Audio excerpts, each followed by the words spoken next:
Unconventional Lifers, welcome to the show. This is your host, Jules Schroeder, tuning in today from Boulder, Colorado. Today's guest is joining me in studio. I've got Dr. Sam Shay in the house. Dr. Sam, are you ready to take us down the path less traveled? Definitely. Well, super excited to have you. And if you're catching us on video, Lily, your dog as well, on the show. Unconventional Lifers, Dr. Sam is a functional medicine expert, acclaimed speaker, and stand-up comic who helps people escape survival mode and reclaim energy through focus, vitality, and personalized health strategies. And I know you've been doing this work for over 25 years. You've been on 200 plus different podcasts and really looking to combine this comic relief with also grounded practical tools that people, especially in times of, transition, and women particularly, can use to have the most optimized lifestyle possible. So welcome to the show. Fill in any gaps that I might have left out and give us a glimpse into your world. Sure. So my primary focus is helping people through data, and especially around the functional health and optimal health and well-being space. There's a big movement. Some people call it biohacking and otherwise. And one of my concerns about the movement is that there's no real roadmap. There's just a lot of tools that are shiny and new. And for people who are, we'll just call it like that transitional period from like 35 to 55, 60. That's a major window where people go through some major transitions, whether it's health, hormones, career, relationships, more than one relationship, sometimes different phases of the same relationship, and children, no children, more children, children leaving, children coming, children. There's all sorts of major transitions in that window. And what happens is that there's a sudden emergence and concern around having the health to actually enjoy the benefits of having built up one's career and one's life. And I know for people that are in the entrepreneur space, one of the people I listen to, Dan Sullivan, he talks about the 4 freedoms of why people become entrepreneurs. For example, freedom of time, freedom of purpose, freedom of money, and freedom of association. So you get to pick more and more. You're striving to want to hang around with the people you want, with the resources and time and purpose that you want it. But the 5th freedom I would add to it is health freedom. And it's hard to enjoy those 4 freedoms, whether you're an entrepreneur or not, without functional health. And one of the dangers that happens when people are in transition, particularly within that age bracket, is that there's not a map of how do you know what to work on and look at next, and then not knowing what the right tools are to actually be able to analyze and assess what's the right direction to go. I mean, a lot of the tools that you find on biohacking podcasts or otherwise can be very useful, but only for the people that actually really need them, as opposed to being treated as some sort of panacea or magic bullet for all people at all times. So one of the things that I want to share with people are what are the actual options that people have, from labs and genetics testing, to know what to look for going forward so they can feel as vibrant and alive as possible, to be able to support whatever transitionary phase they're in so they can enjoy the next phase as much as possible. Yeah, absolutely. I definitely want to dive into your background a little bit. And I think this conversation is super relevant. And even, for myself, it was, I think, 2020 where I was diagnosed with autoimmune. I actually had reactivated Epstein-Barr from, ages ago, when I had contracted the first time at 13 from mono. And then that turned actually into early onset of MS symptoms and couldn't even get to the kitchen. And it was like one day, the lights were turned on and then they were turned off. And the confusing part is I felt like I was doing all the right things. I was eating good. I was meditating. I was, nothing had changed. I felt, by most standards, I lived a pretty active and good lifestyle. Yet my brain chemistry was tanking. My body was in states of inflammation, so much joint pain. And, over the course of several years, I dealt with this and eventually was able to put the virus back to sleep. But it was such, to your point, a world where there was no map. And fortunately, I had this woman who was a naturopath for the British royal family, and she also was in Western medicine, but she was able to actually help give me a model for reactivated Epstein-Barr that then led to other, components. And I didn't know what I didn't know about functional health, about this conversation. And a lot of our listeners, to your point, I'm sure you see with your clients, write in and they say, me too, or here's my own version of it, or, here's what I've been navigating with. And so just to give a little bit of context, will you share with the listeners, how do you see health philosophy? What is functional health in your relationship to it? Because I think sometimes people understand what it is, but in my own world of it, there's different definitions people do different things with inside of it. And you've got a very unique way that you're targeting what you do. And I'd love for our listeners to get the model as we dive into the conversation. Sure. So I define functional medicine as the best of Western medicine lab diagnostics with the best of natural medicine's lifestyle, diet, nutrition interventions. You have access to the data and insight from the Western machines that go bing, to butcher of Monty Python reference. I mean, you mentioned the royal family, so yeah. Here we are. You have the wonderful technology to actually get tactical data that is reproducible and you can check to see how you're doing over time. And then from that data, you can now implement tools, and the tools can be nutrition, it could be lifestyle, it could be diet, it can be people medication, it can be what, because you can, if you then view all of the different places within medicine as a toolkits are great, but you have to have the map to know what tools to apply. Western medicine, by contrast to functional medicine, was born out of triage. It was born out of World War I, where you had emergency care on the battlefield, where you had the question was how can we get you better? It was how can we get you from crisis to stable.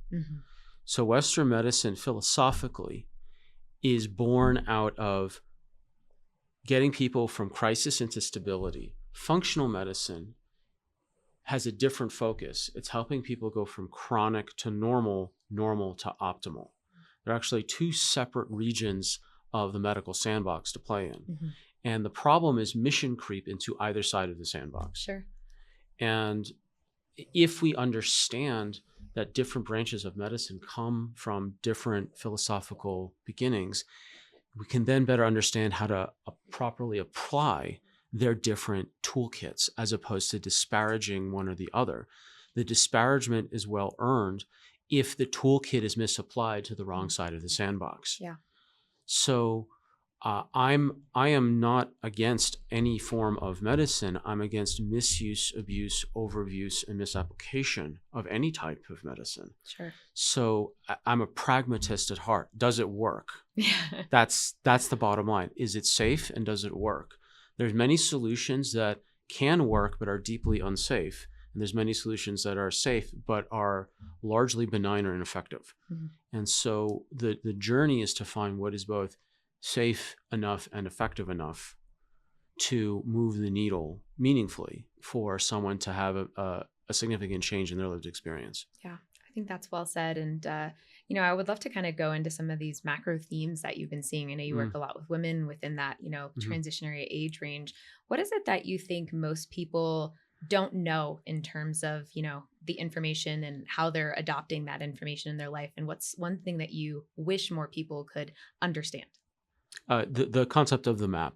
And so I think that what I missed growing up and when I was dealing with chronic illness as a child, and why I went into functional medicine, because I was very ill as a child with, unbeknownst to me at the time, I contracted Lyme disease. I had severe crippling insomnia to the point where I stunted my growth.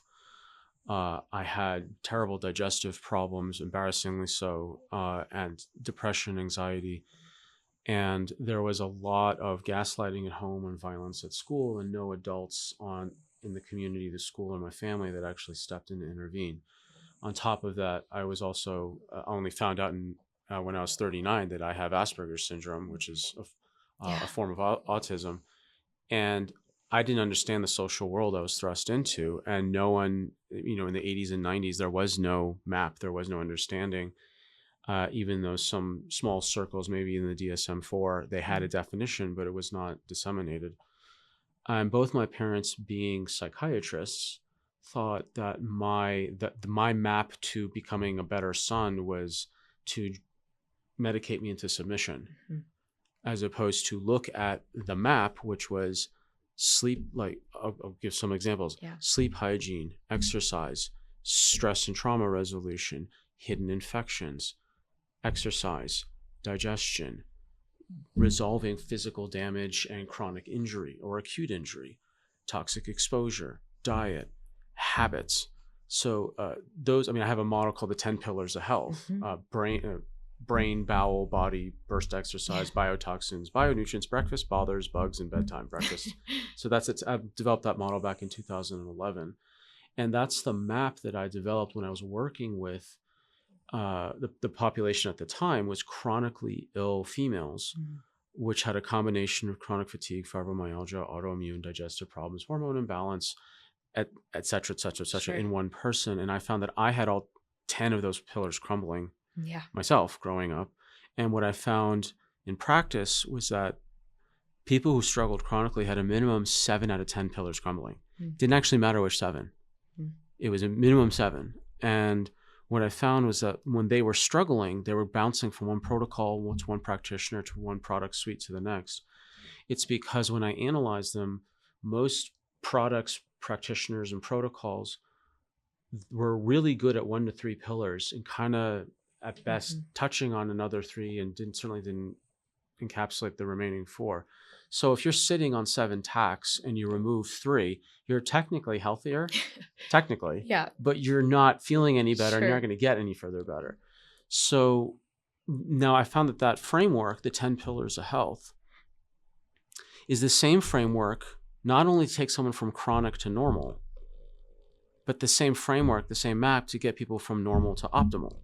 So when I talk about this, most people think like, oh, it's this map to help people who are chronically ill to come to normal. It's like that and it's also for people who are normal want to get to optimal, or who are going to optimal that want to get to optimal faster. So that there's a lifestyle map, but then there's a lab map. So when you combine lifestyle and labs, lifestyle is looking at someone from the outside in. Labs is looking at someone from the inside out. When you combine the two, that's holistic medicine. Yeah. Both of those together. And for people listening, if you're going to work with a health practitioner, ideally make sure they have a map for both. Now, mine's the 10 pillars of health for lifestyle. It could be some people say 4 pillars. I think there's 6 more, but that's my bias. It could be the triangle of this, the 4 steps of that, the inverted hypotenuse of wellness. I don't care. It can be just a map. Have a map. Then there's a lab map. So the lab map that I've designed is that there's 5 main lab categories: gut, hormones, mitochondria, the weird bad stuff, genetics. In short, gut health, there's the major large functional gut tests that look at several dozen different hidden infections, inflammatory markers, digestive markers, immune markers, gluten markers, permeable gut markers. Then there's SIBO under the gut, small intestinal bacterial overgrowth. Some people look at SIFO, small intestinal fungal overgrowth. And then there's food intolerance testing. So that's gut, big gut, SIBO, and food intolerances. Under hormones, you've got thyroid testing, adrenal testing, sex hormone testing. Under mitochondria, you have big mitochondrial tests, so usually urine and blood. And then you've got the connective metabolic tests within that, like your anemias, your CBCs, your blood sugar regulation. Then the 4th category, the weird stuff, that's mold, metals, environmental toxins, hidden infections like Lyme, Epstein-Barr. Yeah, also had Lyme's as well. Congratulations. Yeah, you win. It's a nice whole, Yeah, isn't it great to just have... And mold on both occasions, actually. So I put the autoimmune back to sleep, and then a year later, the Lyme's flared up again, and due to a mold exposure. So just for context for people, Lyme and Epstein-Barr and most infections are opportunistic. There's some that are just aggressive as heck, like amoebas and so on, which like that is where medications are like, yes, tie me up for as many as you possibly can. Amoebas will kill you. But these other smaller ones, like Lyme and Epstein-Barr, they're opportunistic. And people have said, like, well, how can someone have like Lymes and mold and metals? And like, well, that's because they all feed on each other in the sense that mold mold is the worst of both worlds. It's both an infection and a toxin. Yeah.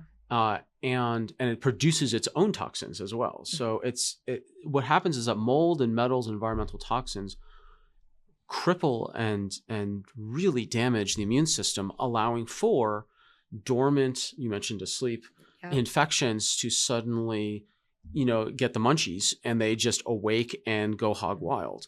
And usually the order of operations when you're dealing someone with chronic weird stuff, and I'm not saying this to minimize anyone's experience. I'm going through this myself. I'm literally dealing with mold poisoning right now, or I got out of that apartment back in March.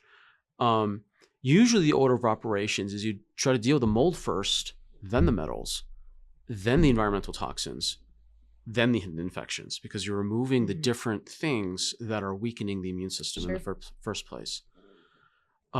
So gut, hormones, mitochondria and associated blood tests, weird stuff, genetics. And in the genetics, what's important about people should look for in genetics testing is two things. One, and I'm talking about genetics testing for what percentage Irish you are. I'm talking like health genetics. So for genetics, there's two major things you should look for. Number one, are the genes they're testing for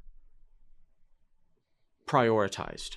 So a lot of people are saying, oh my God, we should check my MTHFR gene. MTHFR is like not even in the top 10 genes I'd be looking for. So inflammation controls methylation. Yes, there is some going back in the other direction, but when you're inflamed, all your methylation pathways go sideways. So, I mean, not all, but whatever. Inflammation is the higher priority over methylation. You want to look at dealing with I have to deal with free radicals. Well, you know what? There's a priority where free radicals show up. 95% of free radicals show up in the mitochondria. That's what they're made. Yeah. Your mitochondria burn fuel, proteins, fats, and carbs. And like when you put a log on a campfire and set it on fire, you get sparks. Those sparks are free radicals. If the sparks fly too big or they're too far, they're too many, those other things that shouldn't catch on fire will now catch on fire. Yeah. And in the case of the mitochondria, when you're burning proteins, fats, and carbs, you make a lot of free radicals. You are sending sparks everywhere. So genetically, there are three major genes that make the three major enzymes to put out and catch the free radicals. I call those enzymes the head janitors of the mitochondria. And for those super dorks out there like me, it's MN-SOD, GPX1, and catalase. But those genes soak up the majority of all the free radicals, actually converting free radicals into eventually water and oxygen, which is really amazing. Yeah. And those are more important than just mere methylation, because if your mitochondria catch on fire, you cause massive inflammation and damage everywhere. Methylation is not your biggest priority if your house is on fire. So you want to make sure that your genetics test actually prioritizes what's important. Because here's what happens. Most people who get genetics, they get hundreds of genes with the attending hundreds of health tips in no order and no priority, and they get overwhelmed, confused, and ultimately paralyzed. And then they just careen into some sort of health-themed nihilistic fatalism, like, oh, I'm going to die on Tuesday because the red dot and, catalase said so, pass the Twinkies. Like, it's not helpful. Yeah. So if you want to find a gene test that prioritizes, the other is you want to find a gene test that really clarifies your diet, that you can genetically test for. Are you more genetically suited for paleo, keto, Mediterranean, or high carb? What are your trigger foods? Are you genetically vulnerable to caffeine-induced anxiety and depression? A lot of people drink caffeine. Doesn't matter how much coconut oil and bulletproof you make it. There's a percentage of people like me who get caffeine-induced anxiety and depression. Yeah. If I go literally over 30 milligrams of caffeine, and when I was dealing with autoimmune and Lyme's, I could have zero caffeine. Yep. It was because coming back to inflammation, and I want you to finish, and then I definitely want to steer us in another point with inflammation. I, for myself, found that managing inflammation holistically and focusing on that was a domino effect that put everything else. It's a priority. Yeah. Top priority. Literally. Yep. And to the point where I even had this guy staying at my house. I have a couple Airbnbs, and, he's sitting there and he's doing all these cooking and the spicings, and I'm like, what are you doing? And he's like, I own an Ayurvedic clinic. And it was the first time in 2020, right before COVID happened, that I was like, Ayurveda, and I'd heard about it, but he was like, I told what was going on, and he was like, well, we're still open. Why don't you come to my clinic? And his literally perspective was, if you create a condition that dis-ease, inflammation is not habitable, then everything else solves itself by just creating a harmonic state within the body through Ayurveda. And within, I would say, a couple weeks, I did a panchakarma, which was really helpful. And then, I've been doing a lot of other things, but my body went to a state, celery juicing became a thing, that where I wasn't inflamed, and everything else slowly started to unravel. And even I actually was just exposed to mold in Nashville. I just moved back there for music and came back. And in October, I found out the brand new apartment had mold in it.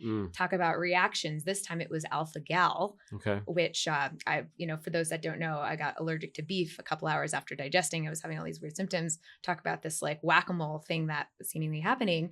But I focused coming out of that with de-inflammation, number one priority. And like within 3 months, everything, including the alpha gal, I'm eating beef, no problem again, like was just back from New Zealand. So long-winded way of, kind of just looking at these different, components of this holistic perspective. But I think it makes a really big difference, this inflammation, and looking at how to create conditions within your body that, support a holistic versus I see so many, and I'm curious your thoughts too, treating symptoms, and it doesn't really address the root causes of all these different components. And I know we're talking a lot of terrain here, but I also know our listeners are probably like, where do I start? Sure. Right. So, I'll toss that back over to you in the order of operations. Yeah. So if people are thinking where to start, so there's the 5 categories: gut, hormones, mitochondria, weird stuff, and genetics. Now, I mean, just small throwback. I almost went to Ayurveda college instead of chiropractic school. Yeah. So this was back in the early 2000s, and there's many reasons I chose to go to chiropractic school instead. But that I was very seriously considering going. So I remember listening to Vasant Lad's tapes with his musical voice, singing like all these. Those of you who know what I'm talking about. So my if you were to pick, so ideally, you'd find a practitioner that would analyze they have the framework of the lifestyle, and then they have the framework for labs, and then they would run. There's ideal and there's ordeal. Ideal is like you just get a baseline check across all 5 categories.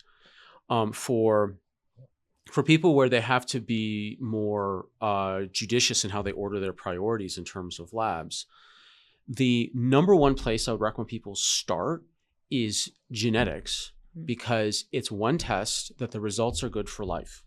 So when you amortize whatever you invest into a genetics test, like $500, whatever, you amortize that over the next many decades you're going to spend alive with now a much more optimal lifestyle. Yeah. That test effectively becomes invested next to nothing based on the timeline it's going to return all of its benefits. The other reason to get genetics first is that it can set up the foundation of what are the things that you are no-go zones for diet and lifestyle, and will also identify what are the nutrients that are nutrigenomically, not nutritionally, nutrigenomically recommended based on your particular genetic makeup. So the difference between nutritional and nutrigenomic is that the best example is fish oil, and we'll bring it back to inflammation. So when I ran my genetics in 2016, so I've been doing genetics for just over 10 years now, and I had creaky joint pain in my hands and fingers like an 80-year-old man, and I was in my mid-30s. Yeah. And I've been doing my 1 gram of fish oil and doing all organic, low farmers market food, and it wasn't working. I didn't understand what was happening. And when I ran my genetics, I'm a hyper-inflamer. There's 15 most important inflammatory genes in the body, that they're the upstream genes that control the hundreds of other genes that directly or indirectly affect inflammation. If you want me to rattle them off on a first name basis, I can if you want. So interleukin 1s, the interleukin 1s, interleukin 6, interleukin 8, interleukin 18, TNF alpha, the COX genes, the CRP genes, interleukin 10. Interleukin 10s, plural. And what was the test that you ran to actually figure that out? So the test that I did, full disclosure, I'm the distributor for this company in the Western Hemisphere. It's called Fit Genes is the name of the company. So for practitioners who are listening, who are health coaches or practitioners, if you want to learn how to run these tests, you can go to fitgenesusa.com and sign up to become a practitioner. For the lay public, you can go to thednadecoded.com, thednadecoded.com, and that's a website where you can get the test as well as group coaching, a DIY 6-month implementation program, discounts on relevant supplements, and the customized reports that I've developed over the past 10 years. And when I looked at me being a hyper-inflamer, and I looked at the recommendations, they were nutrigenomic. Nutrigenomic is the following. You need more of one specific nutrient in a higher amount to not just add anti-inflammatory widgets into the machinery, but to change the machinery. 1 gram of fish oil will be widgets into the machinery, which is fine. The research shows over 2 grams of fish oil will change the machinery, not just the widgets of it. So as a hyperinflamer, I had, of the 15 major genes, I had 13 of them had negative variations on them. So 13 out of 15. I'm curious to get mine. I feel like I have been, inflammation's been a theme that I continuously deal with and put back, deal with and put back. Yeah. And there, you can actually break inflammation to 3 categories, not just by the genes, but the genes that initiate inflammation. These are the 3 major interleukin-1s, TNF-alpha and interleukin-6. They're the genes that propagate inflammation, interleukin 8, 18, the CRP, and the COX genes. And then there's the genes that extinguish inflammation, the interleukin 10s. So you can actually look at someone's pattern of the cluster of the inflammatory genes. Like some people, I talked about this with someone yesterday, they're basically green in terms of like they have a really great way to block inflammation from happening, but the propagation cluster of genes are basically all red. So, and then their extinguishing genes were yellow in the sense that they were kind of have a tough time, not as bad as a red dot laden ones. And so I said, look, I'm going to predict what your inflammation pattern you've experienced in your life is, because you're green, red, yellow. I'm guessing it's this. You're fine, you're fine, you're fine, you're fine. Then some invisible inflammatory threshold is crossed and you explode into inflammation. And it's totally wrecks your life. And then it's very slowly comes down to baseline. And then you're fine, fine, fine, fine. So green means they block the initiation of inflammation. It's blocked, it's blocked, it's blocked. But then when it pokes through, it's a red and it just volcanoes up. And then it slowly descends back down because it's not a green where it just easily extinguishes itself. And she said that is exactly what's happened in my life. Wow. So nutrigenomics is the science of learning what's the fewest number of nutritional and lifestyle interventions, nutritional interventions that will beneficially change the expression of the genes as such. So that's what I did. And my joint pain went away just a couple months and it hasn't returned. And this was crippling 80-year-old man pain, which you can relate to your own experience. Yeah, absolutely. So when you're looking at inflammation doesn't happen in a vacuum. I want to context what inflammation is actually for. So, because I know inflammation can get a bad rap, which it deserves a bad rap, but it actually has a purpose. The purpose of inflammation is to repair damaged tissue and to prevent and kill infections. So if I'm a hunter-gatherer back 20,000 years ago and me and my little war party are going out to hunt a thing that's 20 times our body weight and all we have armed is a tiny stick, one of us is going to get bit, mauled, gored, trampled, or otherwise. So if I'm a hyperinflamer, which I am, and I'm on the front lines of this hunting party and I get bit, and then another hunting party member gets bit in the exact same way, but they're less inflammatory prone, what's going to happen is that the person who's more inflammatory prone, they're going to rush in. What is inflammation? It rushes in red blood. High five. I can't. No, she gets upset when I stop petting her. And I just. What happens is inflammation, it rushes in red blood cells to repair and white blood cells to kill off any infections that were introduced from the bite and the gook and the soot from the wound, and to the red blood cells repair the damage from being bit.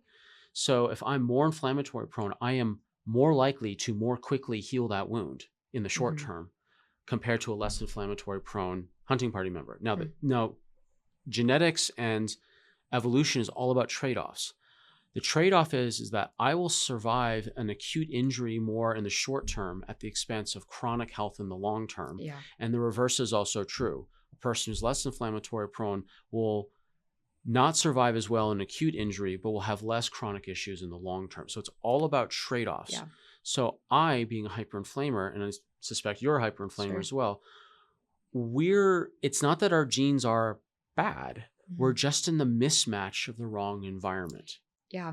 So many good things on there. And I know Unconventional Lifers, if you've been digging this, we're going to share some great resources up at our show at unconventionallifeshow.com in the show notes. We'll also link the links that you just provided there as well. And we'll jump into our rapid fire round here in just a minute.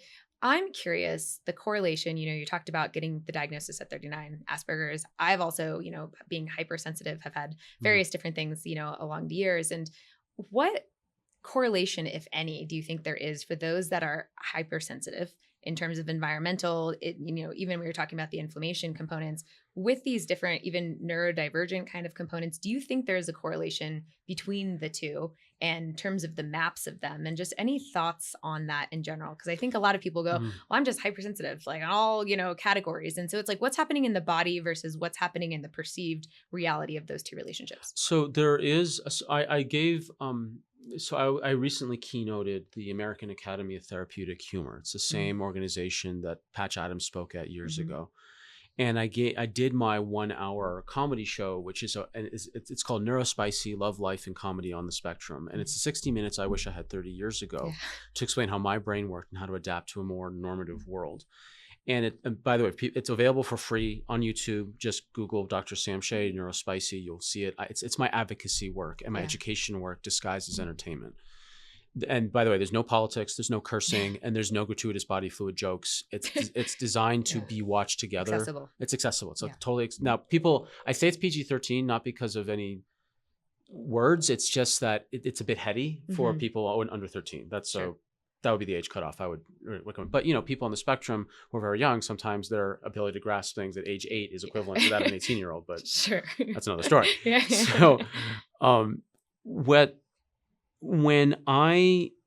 So I did that, I did the full show in front of 250 or so doctors. Then I did a breakout plenary session about how to make your office more spectrum friendly. And also I went into the genetics of people on the spectrum. And there is definitely some emergent research on the correlation between specific genes, like the ones I mentioned, interleukin 6 and TNF alpha. There's other ones like COMT, the CBS, which is part of the transsulfuration pathway, which you get super nerdy about it. We don't need to. Vitamin D receptors, which is very, very important for controlling inflammation. People think, I have to make vitamin D from the sun. It's like, well, getting vitamin D into the blood is half the battle. Getting it from the blood into the cells is the other half. And vitamin D controls up to 3 to 5% of your entire human genome. It is arguably one of the most important substances in the body. Sure. And its majority job is not bone density. It's actually controlling inflammation. So when you see that there is a emergent correlation between people on the spectrum and these gene variants, and then you can see why there's these attending health issues that you see. But there's another variable as well. It's not just genetic vulnerability based on the environmental mismatch with our genes and the environment we're in, because we're in a modern world, not a Paleolithic world. The other thing to look at is the brain makeup itself. So there's one working theory that people on the spectrum have not gone through what's called synaptic pruning. So synaptic pruning is where when a child is born, it then starts to learn rapidly and then prune away. It's just absorbing. So it's absorbing and osmosing in all the sensory input from light, sound, taste, smell, touch, etc. And then as a social and geographic and cultural picture emerges, unnecessary pathways of sensory input begin to be pruned away because you don't need that extra bandwidth to get a read on where you are because you know where you are. A proposed theory, and the theory has been reinforced with evidence based on functional MRI studies, that when someone on the spectrum and someone who's more normative brain structure, when you give them the same stimuli, less regions of the brain are shown on the normative brain structure, but massive amounts are shown up on the spectrum.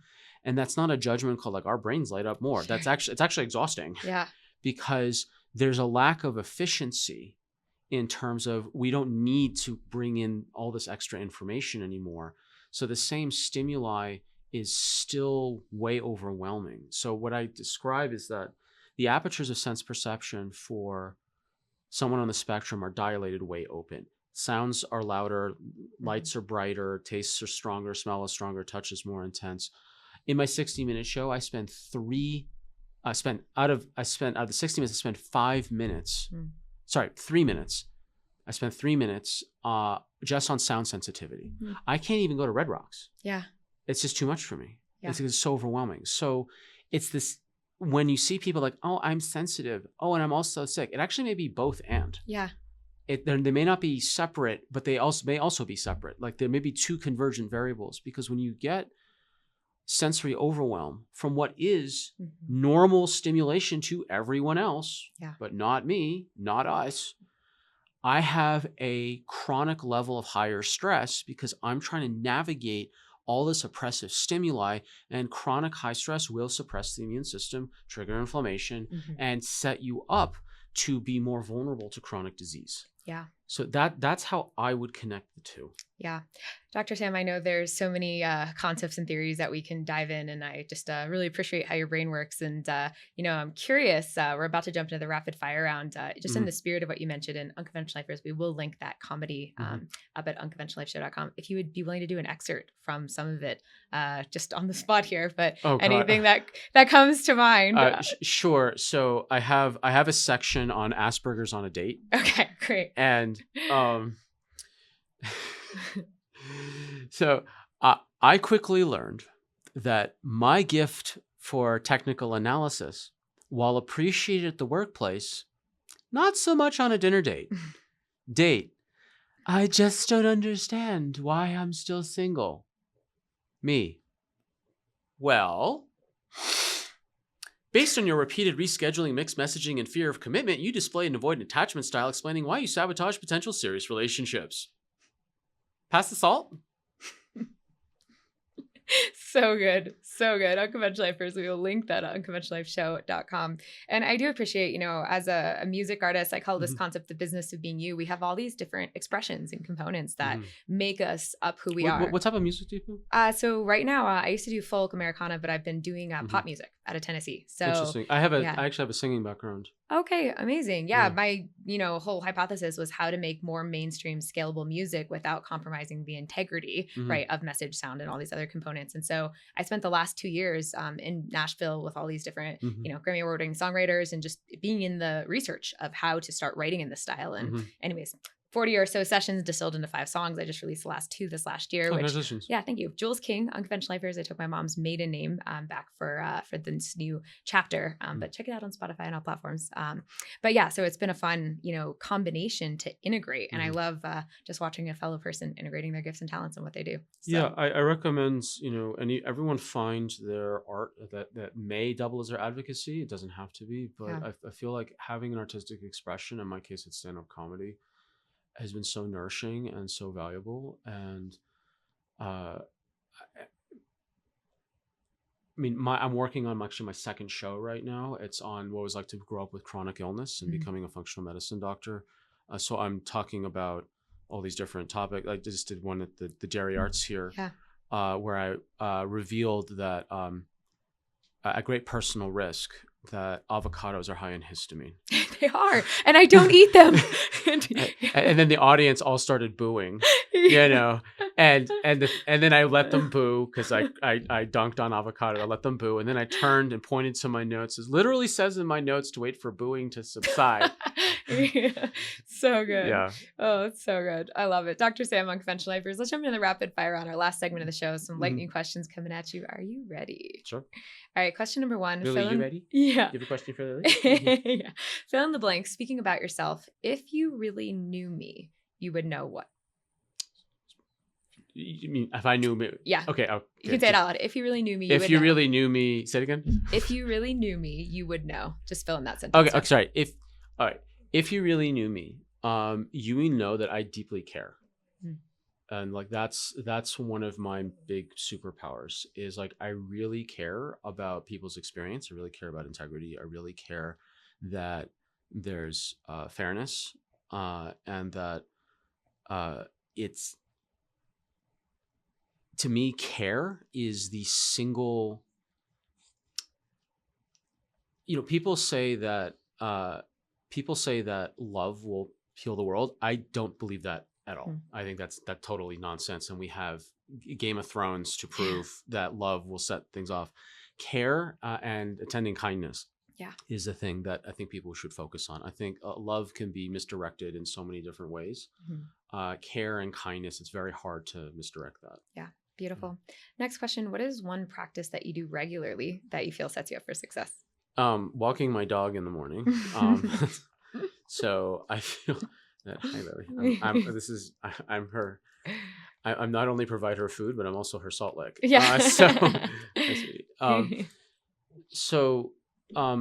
say that feeds actually into care, because when you're tending to a small, more fragile animal that is truly dependent on you, it takes me out of my own mind and puts things in perspective, and makes it clear that I'm here to serve, not to get.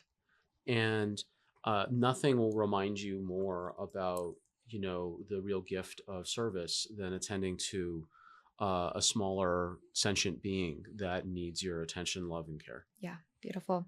Last question. When you think about living the unconventional life, what does that mean to you? I've lived it my whole life. I've just, by default, by being on the spectrum, I literally don't know any other way. Yeah.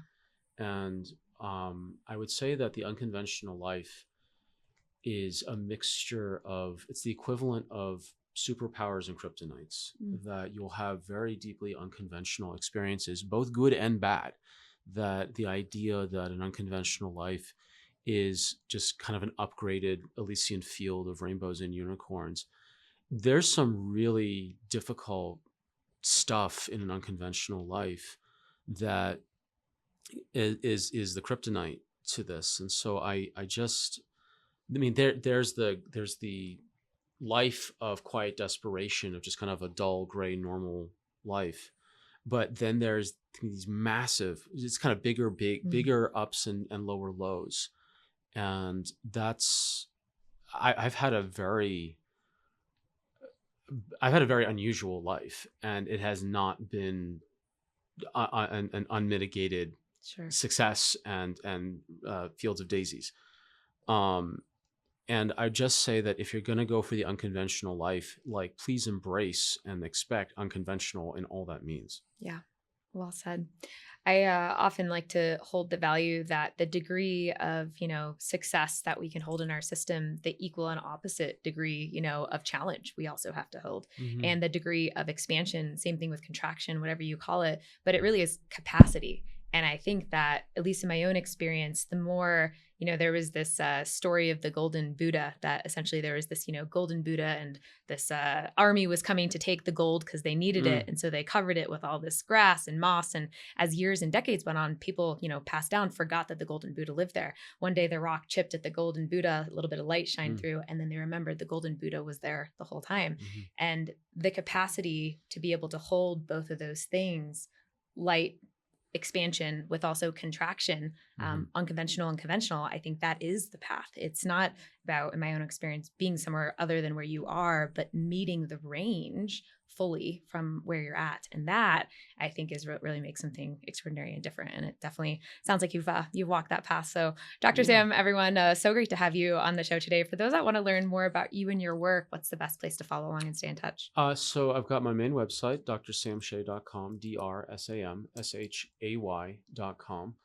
That's where people can find links to the genetics program. If people want to talk about the functional testing, they can book a discovery call there. My YouTube channel is just at Dr. Sam Shay on YouTube, has several hundred videos, whether it's on functional medicine, genetics, and also my comedy material is there on YouTube. And my Instagram is at Dr. Sam Shay.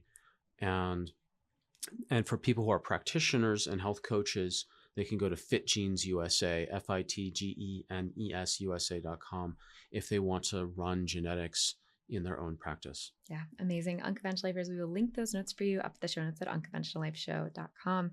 Dr. Sam, thank you for taking the time to be with us today, to share your story, to be a stand that information, and ultimately I'll go as far as to say truth, gets to have a stage. And it's such an important message. So it's great to have you here. Thank you very much for having me. Thanks so much, everyone.